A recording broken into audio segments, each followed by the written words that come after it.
Hi everyone! Today I'll share my favorite experiment of giving pasta Indian flavors. If you're not familiar with Indian flavors, this might be the perfect dish to get started. I guarantee you'll fall in love with my cooking after this.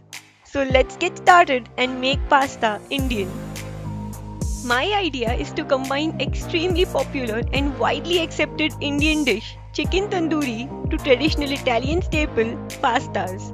We'll keep authentic tandooris for later, but for today's recipe, chicken breasts would work best. Before that, you know the drill. Subscribe to my channel and make sure to join me on these social media platforms. And always leave with your likes and comments. This will help my channel reach out to more audience. The first thing we'll do is locate its threads and make sure to work along with them. The last thing we want to do is chop them into large cubes which loses all its moisture and taste trouble. Instead, slice at an angle, keep the threads and the moisture intact, and these will result in soft and moist pieces. To keep this simple, just hold your knife slant instead of straight.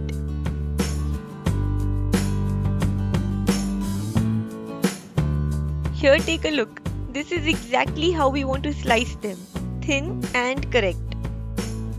Keeping the knife at around 45-degree angle.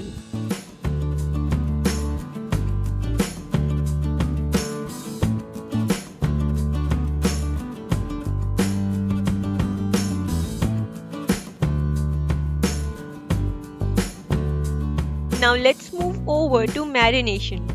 Tandoori is very famous for its incorporation of traditional subcontinental spices, especially that red chili powder for that awesome red color. Since I am combining them with pasta, I'll keep these spices to bare minimum since we want them to blend in and not stand out. So let's go ahead and throw in all these lovely spices and make sure none of them overpower. The first thing that goes in is Kashmiri red chili powder. I don't use red chili powder since it's very spicy. Kashmiri red chili powder is mild and is best if you want to achieve that tandoori red color without burning our tongues. Next goes in a teaspoon of coriander powder, half a teaspoon of salt and half a teaspoon of black pepper powder. Next goes in a teaspoon of garlic powder and a teaspoon of onion powder. Both garlic and onion powders are optional. However, they do add meaningful flavors to our chicken. It's best not to skip them. Next goes in a teaspoon of freshly squeezed lemon juice.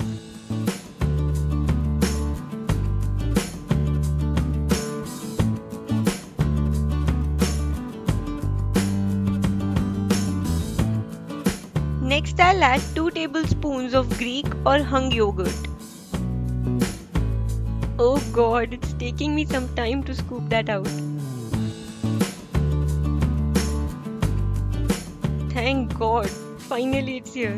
Let me completely empty the spoon. Now I'll mix and combine this well, making sure all the chicken pieces have their share of the marinade.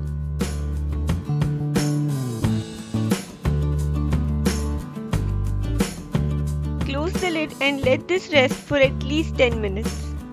While my chicken marinates, I'll quickly cook my pastas. Here I'm using spaghetti pastas.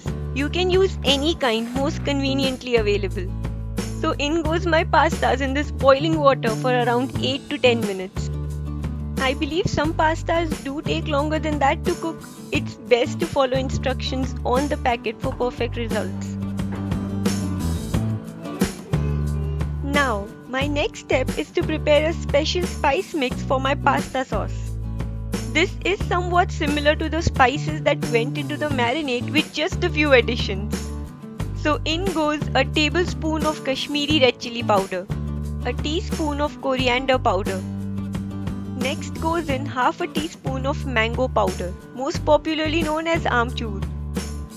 It lends in a wee bit of amazing fruity and citrusy flavor to the sauce. Half a teaspoon of Garam Masala powder. Next goes in a teaspoon of kasuri methi, also called as dried fenugreek. I'll gently rub to powder this and then throw it in. Kasuri methi is classified as a herb. Just like basil, rosemary or thyme, it is used to achieve a unique aroma and taste to many Indian curries. Here I am pairing this for my pasta sauce. Try this recipe to know how beautifully these different cuisines combine in this dish. My spaghetti looks ready and it's time to strain them out.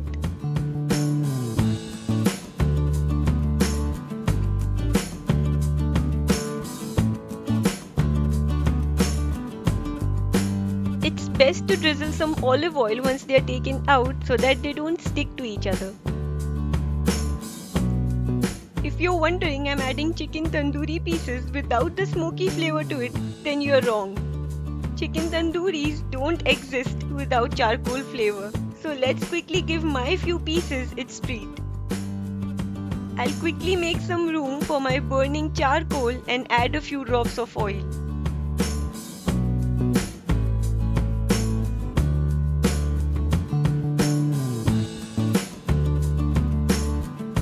Close the lid to hold back all the goodness. Wait for a few minutes so that every piece punches smoky, earthy flavors which are supremely delicious.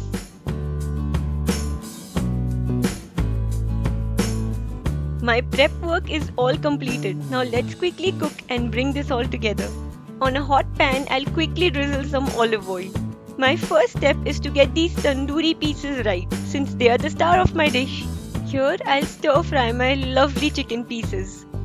I take this step for that roasty, brownish look on my pieces, which is a must on tandoori chicken pieces.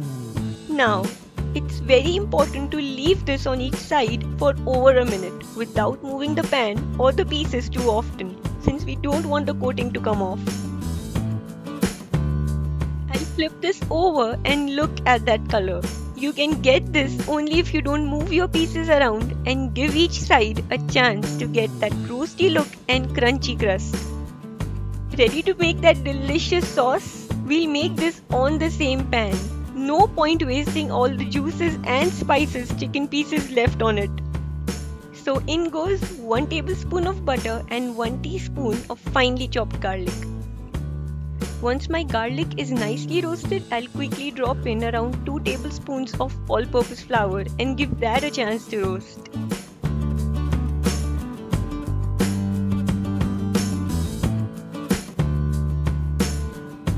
You see that orange color? That's from what the chicken pieces left behind.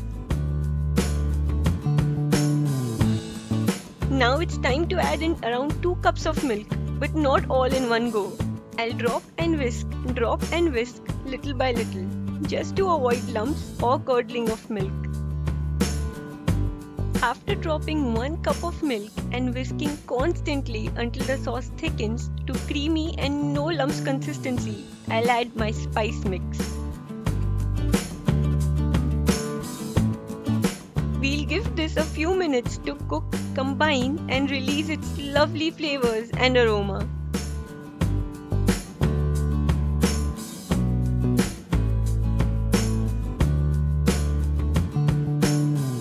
Now comes in my second cup of milk because we definitely need more of this creamy yumminess. Keep whisking and break down if at all any lumps appear. It takes around 5 to 7 minutes for spices to cook, sauce to start bubbling and to achieve this awesome creamy consistency. Next I'll add in half a cup of heavy cream. Since it's a creamy sauce and I want to add in cream's fresh flavor. It's the best way to elevate a sauce, so definitely add in if it's conveniently available. Next, I'll grate some cheddar cheese on top. You could replace this with mozzarella or Amul cheese, but cheddar works best. That's all with the sauce. Now let's quickly combine all of them one by one. So the first thing that goes in are my chicken tandoori pieces. Next thing that I'll add is chopped parsley. It looks super attractive, but there's more to parsley than just looks. It adds slight bitterness that brightens up flavors just like lemon juice. It provides contrast that enables other flavors to stand out.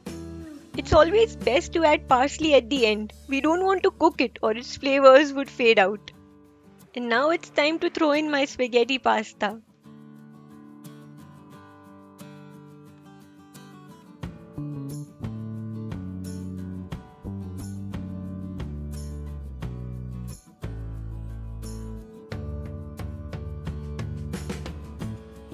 I'll add in around 2 to 3 tablespoons of fresh cream just to make it more liquidy to help me mix it well. The last thing that goes into this is some salt. Since I was working with milk and cream and cheese, I didn't want to add salt along with them to avoid splitting or curdling, just playing it safe.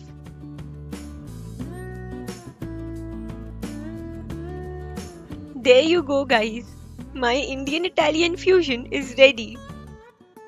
All the spices that I've added in blend in so well, making sure none of them stand out. This is nothing less than a treat meal, so go ahead, treat yourself with this delicious chicken tandoori pasta and do let me know how yours turn out. Before heading out, do smash that like button and always leave your comments down below with feedbacks.